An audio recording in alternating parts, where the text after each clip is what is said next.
Assalamualaikum warahmatullahi wabarakatuh. Saya Siti Nusyairah binti Abdullah Amin, nombor matrik C24A2441.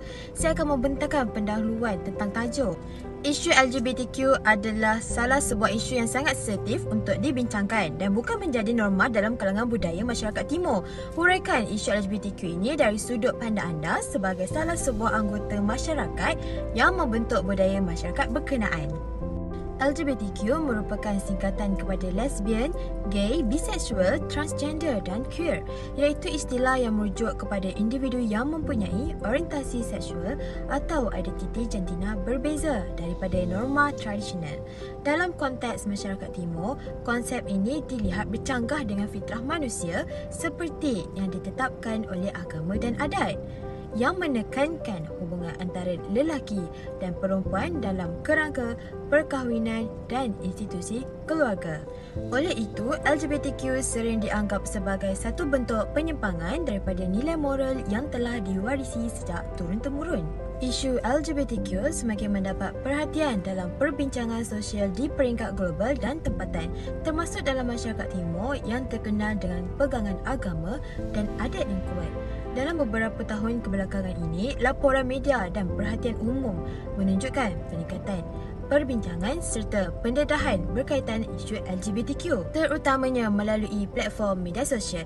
Walaupun isu ini tidak dibincangkan secara terbuka dalam kebanyakan masyarakat timur, kewujudannya semakin jelas dan menimbulkan kebimbangan terhadap kesan jangka panjang terhadap budaya, institusi keluarga dan keharmonian sosial. Dari sudut statistik, walaupun angka rasmi berkaitan komuniti LGBTQ sukar diperoleh secara tepat, pelbagai pihak melaporkan bahawa kes-kes berkaitan tingkah laku songsang, sokongan terbuka terhadap LGBTQ serta pengaruh gaya hidup dalam kalangan remaja dan golongan muda semakin meningkat. Perkembangan ini sering dikaitkan dengan faktor globalisasi, kemajuan teknologi serta pendedahan kepada budaya luar yang lebih liberal. Keadaan ini menjadikan isu LGBTQ bukan lagi sesuatu yang terasing, malah semakin hampir dengan realiti masyarakat setempat. Sebagai anggota masyarakat yang membentuk budaya timur, isu LGBTQ perlu dilihat bukan sekadar sebagai fenomena individu, tetapi sebagai cabaran sosial yang boleh mempengaruhi generasi akan datang. Sebagai penutup pendahuluan, masyarakat diharapkan dapat menangani isu LGBTQ dengan usaha bersepadui yang berlandaskan pendidikan, pengukuhan nilai agama dan pembinaan jati diri. Peranan keluarga, institusi pendidikan dan pihak berautoriti amat penting dalam memberi kefahaman yang betul kepada masyarakat, khususnya golongan muda. Semoga pendekatannya tegas namun berhemah dapat membantu mengekalkan keharmonian sosial serta mempertahankan nilai budaya timur tanpa mengabaikan prinsip kemanusiaan dan kesejahteraan masyarakat. Sekian, terima kasih. Assalamualaikum warahmatullahi wabarakatuh. Nama saya Muhammad Muaz bin Muhammad Zahid, memegang kad matrik C25A3042. Pada hari ini saya akan membentangkan tentang isu LGBTQ, iaitu antara faktornya ialah pengaruh rakan sejenis. Isu LGBTQ ini dari sudut pandangan sebahagian anggota masyarakat sering dikaitkan dengan pengaruh rakan sejenis dan persekitaran sosial. Pengaruh ini berlaku apabila seseorang terlalu rapat dengan rakan-rakan yang mempunyai persamaan dari segi minat, pengalaman hidup dan cara ia diterima. Hubungan yang rapat ini mewujudkan rasa selesa dan diterima, terutamanya bagi individu yang mencari identiti diri. Dalam kehidupan seharian, rakan sebaya memainkan peranan yang penting sebagai tempat berkongsi perasaan dan mendapatkan sokongan emosi. Apabila seseorang merasakan dirinya diterima tanpa dihakimi, mereka lebih mudah untuk menyesuaikan diri dengan nilai dan sikap rakan sekelilingnya. Pengaruh ini biasanya berlaku secara perlahan-lahan melalui interaksi antara satu sama lain dalam kehidupan seharian dan hubungan sosial yang berterusan. Oleh itu, sebahagian masyarakat berpendapat bahawa persekitaran sosial, khususnya pengaruh rakan sebaya, mempunyai peranan yang besar dalam membentuk sikap dan tingkah laku seseorang. Hal ini menunjukkan bahawa isu ini perlu dipahami secara menyeluruh dan tidak dilihat dari satu sudut pandang sahaja. Itu sahaja daripada saya. Sekian, terima kasih. Assalamualaikum warahmatullahi wabarakatuh dan salam sejahtera. Nama saya Siti Nusyairah Sabrina binti Abdullah, memegang nombor matrik C24A2388. Pada pandangan saya, kewujudan budaya homoseksual atau yang dikenali sebagai LGBT sering dikaitkan dengan pengaruh media sosial. Media sosial merupakan suatu bentuk kemudahan elektronik yang membolehkan penggunanya berkomunikasi serta berkongsi maklumat dengan orang lain tanpa batasan. Laman sosial seperti TikTok memaparkan pelbagai kandungan termasuk video lelaki yang memakai solekan serta berpenampilan menyerupai wanita. Pendedahan berterusan terhadap kandungan sedemikian menyebabkan fenomena ini semakin dinormalisasikan dalam masyarakat. Keadaan ini berlaku apabila segelintir masyarakat menganggap perkara tersebut sebagai sesuatu yang tidak serius, sekaligus menyumbang kepada penerimaan budaya ini dalam kehidupan seharian. Selain itu, terdapat individu yang tanpa segan silu mengaku secara terbuka sebagai golongan LGBT di media sosial serta meluaskan jaringan perkenalan sesama mereka melalui aplikasi khusus seperti Hornet dan Green yang boleh dimuat turun melalui telefon pintar. Perkembangan ini turut disokong oleh data yang menunjukkan peningkatan ketara dalam jumlah komuniti yang mengamalkan gaya hidup LGBT di Malaysia. Menurut rekod Jabatan Kemajuan Islam Malaysia iaitu JAKIM pada tahun 2018, jumlah individu yang terlibat meningkat hampir 100% iaitu dalam. Assalamualaikum warahmatullahi wabarakatuh. Saya Wan Aisyah Madiha binti Wan Muhammad Faris, C24A2347. Isu ketiga yang telah saya buat iaitu Undang-Undang Malaysia yang tidak mengiktirafkan LGBTQ. Di Malaysia, isu LGBTQ sering menjadi topik hangat kerana ia menyentuh 3 perkara penting iaitu sosial, agama dan undang-undang. Secara menyeluruh, Malaysia tidak mengiktirafkan identiti dan amalan LGBTQ terutamanya melalui undang-undang syariah yang dikuatkuasakan kepada umat Islam di setiap negeri.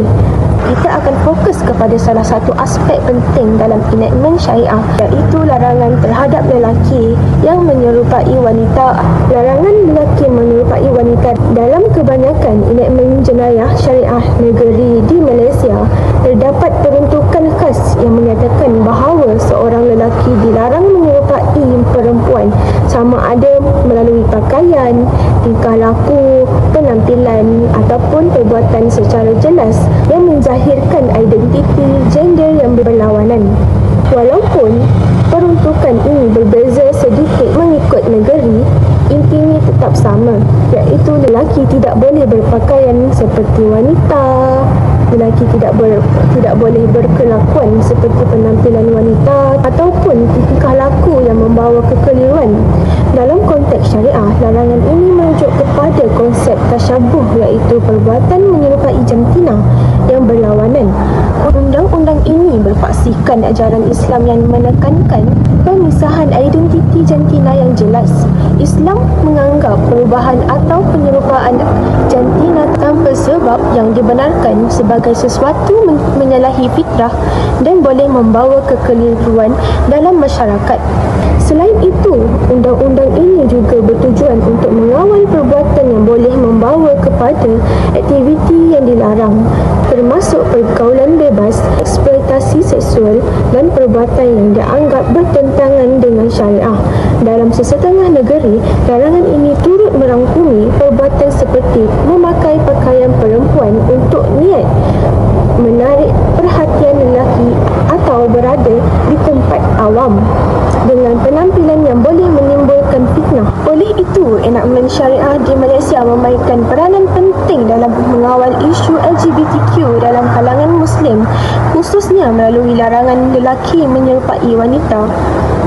Undang-undang ini tidak hanya bersifat menghukum tetapi juga bertujuan menjaga identiti, akhlak dan nilai-nilai masyarakat Islam yang menjadi asas perundangan negara di Malaysia. Sekian, terima kasih. Assalamualaikum warahmatullahi wabarakatuh. Nama saya Muhammad Izhan bin Muhammad Sobri, nombor matrik C25E2912. Kekurangan kasih sayang adalah salah satu faktor yang dapat menyebabkan seseorang itu terjerumus ke dalam pelbagai isu sosial, termasuk isu yang berkaitan dengan identiti seksual seperti LGBT. Dalam budaya masyarakat timur, termasuk di Malaysia, kasih sayang dalam keluarga dan komuniti memainkan peranan yang penting dalam membentuk individu yang seimbang dan sihat dari segi emosi serta psikologi. Bagi banyak individu, terutama remaja, kekurangan kasih sayang dan perhatian dalam keluarga boleh memberi kesan yang mendalam dalam kehidupan mereka. Dalam konteks ini, mereka mungkin mencari kasih sayang dari sumber lain, termasuk dalam hubungan yang melibatkan identiti seksual yang berbeza. Oleh hal yang demikian, kekurangan sokongan dan penerimaan dari keluarga atau masyarakat boleh menyebabkan individu terjebak dalam tekanan yang akhirnya menyebabkan mereka cenderung untuk melakukan perkara yang tidak sepatutnya. Baik, kini saya akan membincangkan tentang isu LGBTQ daripada sudut pandangan saya sebagai salah sebuah anggota masyarakat yang membentuk individu masyarakat berkenaan. Yang pertama ialah pengaruh rakan sebaya. Isu ini boleh berlaku apabila seseorang terlalu rapat dengan rakan yang mempunyai minat, pengalaman, masalah dan cara hidup yang sama. Hubungan yang erat ini mewujudkan rasa penerimaan dan kefahaman antara satu sama lain. Hal ini sekaligus mempengaruhi cara seseorang berfikir serta tingkah laku mereka. Hal ini bagi keadaan tertentu, individu tersebut mungkin terdorong untuk menyesuaikan diri demi diterima dalam kelompok sosial tersebut yang mendorong mereka untuk melakukan aktiviti LGBTQ. Assalamualaikum dan salam sejahtera. Saya Wana Syahada binti Wan Mama Rafi'i, pemegang kad matrik C25A 3493. Pada hari ini saya akan membentangkan isu 6 iaitu berkaitan dengan tradisi. Pada pandangan saya sebagai anggota masyarakat Timur, isu LGBT ni sebenarnya sensitif kerana budaya di setiap negara telah lama menetapkan peranan gender yang jelas dalam kehidupan seharian. Kemudian tradisi turun-temurun membentuk tanggapan bahawa hubungan dan identiti seseorang perlu mengikut pola budaya yang telah diterima atau ditetapkan sejak dahulu. Sebagai contoh, lelaki dan perempuan mempunyai tanggungjawab tertentu dalam keluarga dan masyarakat. Oleh itu, apabila muncul identiti atau orientasi yang berbeza daripada kebiasaan tradisional atau kebiasaan keseharian, masyarakat di negara merasa janggal atau tak selesa lah, kerana ia dilihat tidak selari dengan adat yang telah lama ditetapkan dan diamalkan. Dan topik ini selalu mendapat tanggapan yang berhati-hatilah, kerana masyarakat cuba mempertahankan nilai budaya yang telah lama mereka amalkan dalam kehidupan mereka. Assalamualaikum warahmatullahi wabarakatuh dan salam sejahtera. Nama saya Nur Ida Hainisa binti Rahman, nombor kad matrik C24A2410. Berdasarkan tajuk yang kami lakukan, saya dapat simpulkan bahawa dalam konteks Malaysia, isu LGBTQ sering dianggap bertentangan dengan norma masyarakat di Malaysia kerana ia berlawanan dengan nilai budaya, agama dan adat yang menjadi asas pembentukan masyarakat majmuk di negara ini. Majoriti masyarakat Malaysia, khususnya yang berpegang kepada ajaran Islam, memandang orientasi seksual sejenis yang berlainan jantina daripada kelahiran sebagai sesuatu yang tidak selaras dengan ajaran agama. Oleh itu, kewujudan golongan LGBTQ sering menimbulkan perdebatan tentang batas kebebasan individu dan kesan terhadap keharmonian sosial. Walau bagaimanapun, wujud sebahagian masyarakat yang berpegang bahawa golongan LGBTQ tidak wajar didiskriminasi secara keras. Mereka berpendapat bahawa setiap manusia berhak hidup dengan aman tanpa gangguan selama tidak menjejaskan keamanan negara. Namun, pandangan ini masih belum menjadi arus perdana kerana sensitiviti agama dan budaya yang kuat